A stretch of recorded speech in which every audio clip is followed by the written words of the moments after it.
Nahum. Chapter 1. A pronouncement against Nineveh. The book of the vision of Nahum, the Elkoshite. Jehovah is a God who requires exclusive devotion and takes vengeance. Jehovah takes vengeance and is ready to express his wrath. Jehovah takes vengeance against his foes, and he stores up wrath for his enemies. Jehovah is slow to anger and great in power, but by no means will Jehovah hold back due punishment. His path is in destructive wind and storm, and the clouds are the dust of his feet. He rebukes the sea, and he dries it up, and he makes all the rivers run dry. Bashan and Carmel wither, and the blossoms of Lebanon wither. Mountains quake because of him, and the hills melt. The earth will be in an upheaval because of his face, along with the land and all those dwelling in it.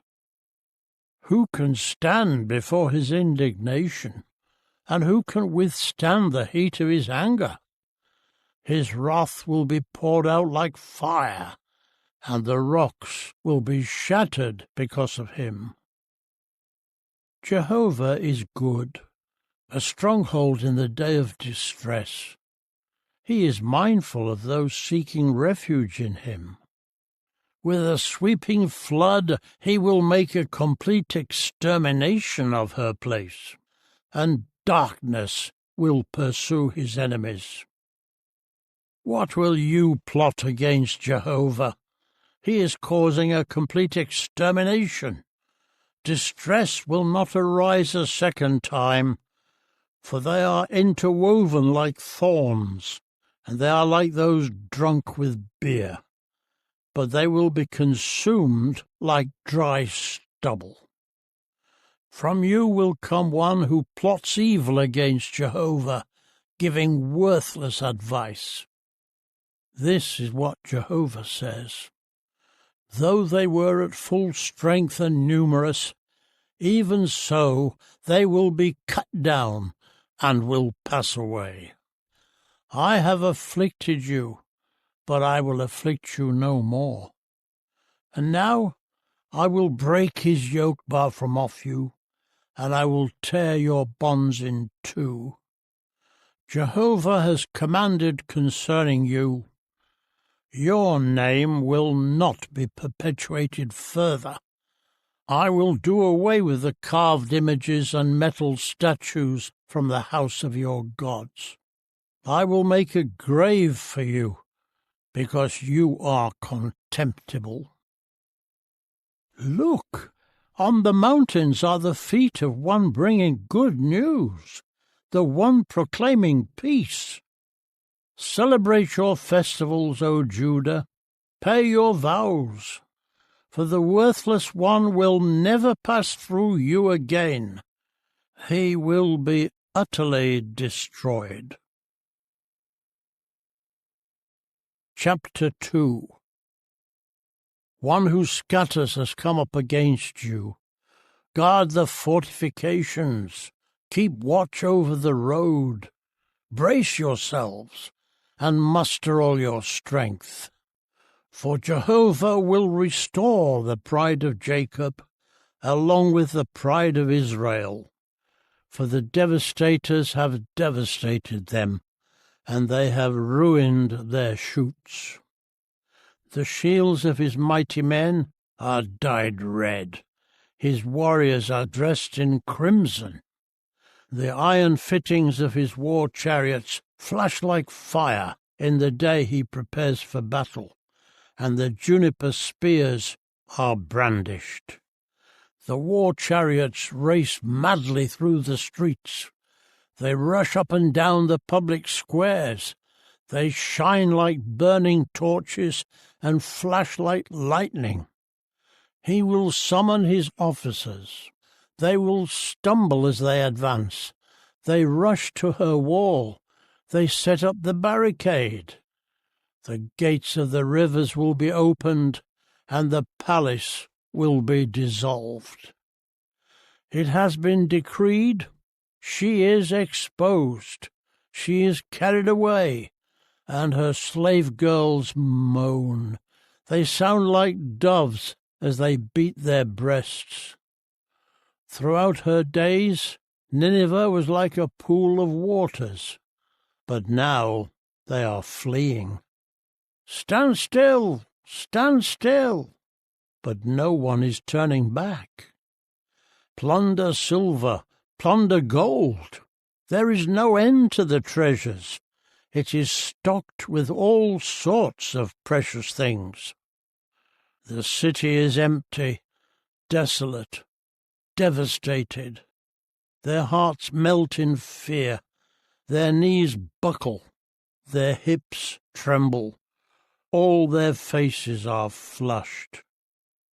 Where is the lair of lions, where the young lions feed, where the lion goes out leading its cub, with no one to make them afraid?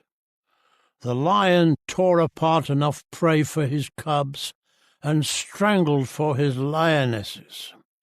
He kept his dens filled with prey, his lairs with torn animals. Look, I am against you, declares Jehovah of armies. I will burn up her war chariots in smoke, and the sword will devour your young lions. I will cut off your prey from the earth, and the sound of your messengers will be heard no more. Chapter 3. Woe to the city of bloodshed! She is completely full of deception and robbery. She is never without prey. There is the crack of the whip and the rattle of wheels, the dashing horse and the bounding chariot, the mounted horseman, the flashing sword and the glittering spear, the multitude of the slain and the heaps of carcasses. There is no end to the dead bodies. They keep stumbling over the dead bodies. This is because of the many acts of prostitution of the prostitute. She who is attractive and charming, a mistress of sorceries, who ensnares nations by her prostitution and families by her sorceries. Look, I am against you, declares Jehovah of armies. I will lift your skirts up over your face. I will cause nations to see your nakedness, and kingdoms your disgrace.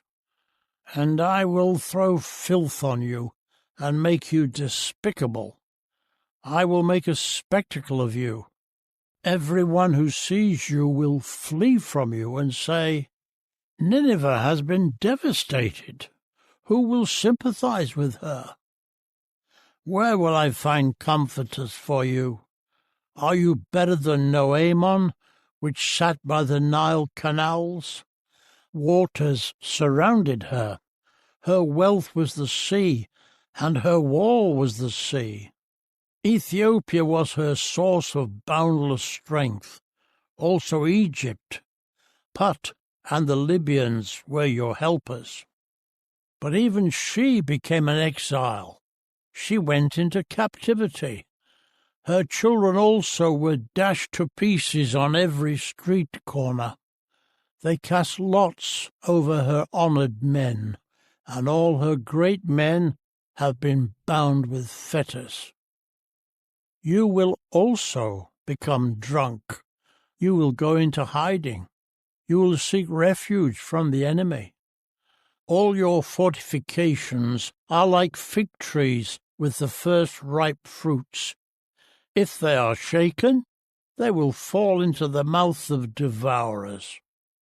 Look, your troops are like women in your midst. The gates of your land will be wide open for your enemies. Fire will consume the bars of your gates. Draw water for the siege. Strengthen your fortifications. Go down into the mire and tread the clay. Grab hold of the brick mold. Even there fire will consume you. A sword will cut you down. It will devour you as the young locusts do. Make yourself as numerous as the young locusts. Yes, make yourself as numerous as the locusts. You have multiplied your merchants more than the stars of the heavens. The young locust strips off its skin and flies away. Your guards are like the locust, and your officers like a locust swarm. They camp in the stone pens on a cold day, but when the sun shines, they fly away, and no one knows where they are. Your shepherds are drowsy, O king of Assyria. Your nobles stay in their residences. Your people are scattered on the mountains, and no one is gathering them together. There is no relief for your catastrophe. Your wound is beyond healing. All those hearing the report about you will clap their hands, for who has not suffered from your relentless cruelty?